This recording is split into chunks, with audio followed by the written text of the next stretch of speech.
Well, Lewes is one football club that is doing all it can to strive for equality, and former England international Claire Rafferty is a non-executive director at the club.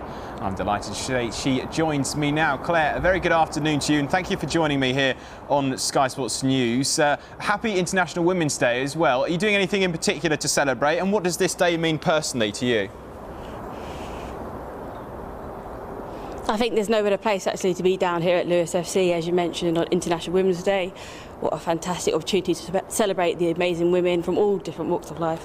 I think you can see the fantastic background here I'm in. It's a bit chillier than it looks though, but yeah, thank you for having me on. No, it's a pleasure. And you mentioned Lewes there. They're the only professional football club in the world, Claire, to pay men's and women's teams equally. Just how important is that as we strive for equality?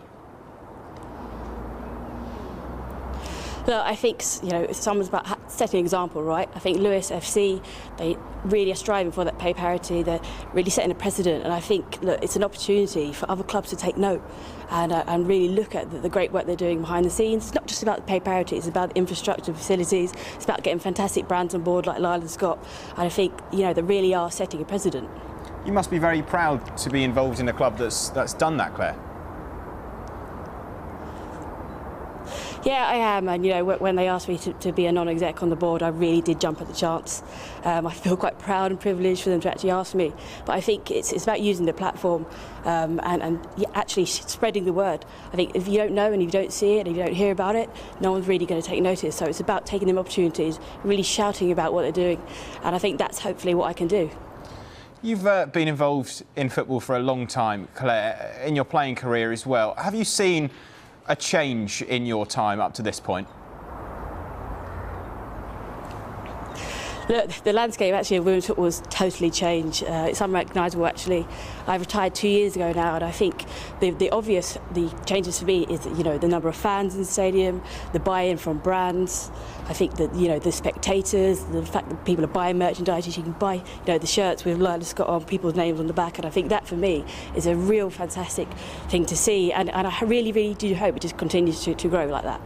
Yeah, well, that's what I want to talk about actually, Claire, because do you think we could see other football clubs following in the suit of Lewes in the future and getting this pay parity? No, I think it's something that needs to happen. I think we need to get closer to that line. For me, football is about sustainability, and commercially, it's all about the brands investing. I work in the commercial team at Chelsea as well as the part here that I do for Lewes, and we are trying to sell the story, sell the narrative, get people to really, really invest in the stories behind the players, because it's not just about the footballers, it's the humans as well.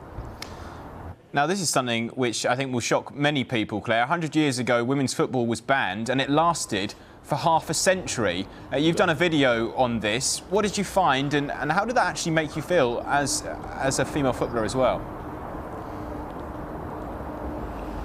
Yeah, it's incredibly frustrating, isn't it? The fact that the FA banned women's football. I think that the phrase was that actually it's not suitable for women. And I think what's been happening since then is we had to play catch up. But what it has shown is actually the fact that the community came together 100 years ago. During the war, it was a real kind of community feel. And I think that's what the likes of Lewes are doing. It's a community-owned club, and I think that the platform that they've given and be able to actually get back to where we started. It seems like it's a long way still to go to where we were. The crowds of 40,000 plus at home games. I imagine seeing this here, that'd be incredible. But I do think that we're stepping in the right direction, and it's only a matter of time until we get back there. Yeah, well, that's certainly positive, Claire, and women's football has grown so much in recent years. Does International Women's Day, a day like today, allow you and allow women's football to sort of pause and appreciate that change, but also to look ahead at the future, like what you were mentioning, and looking at how much more can be achieved as well? Yeah, it's an opportunity, isn't it, to stop and reflect and really, really celebrate and shout about the amazing things that women are doing all around the world. But I think, I would like to get to a stage where it's not just about the one day that we shout about equality and all our factors around that, but I think it's something that we should be really embedding into everyday life and culture. Do you have any personal aims in this area, Claire, that you want to see change sort of in the next year or so?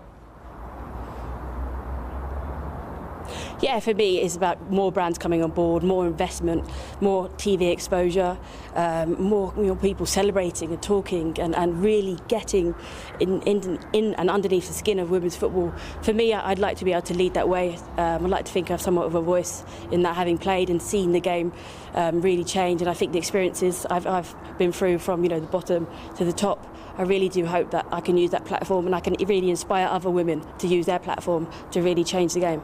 Well, that's a brilliant message, Claire, and you're always welcome to come on and talk to us here on Sky Sports News. We really appreciate your time this afternoon. Thank you. Thank you. Thanks for having me.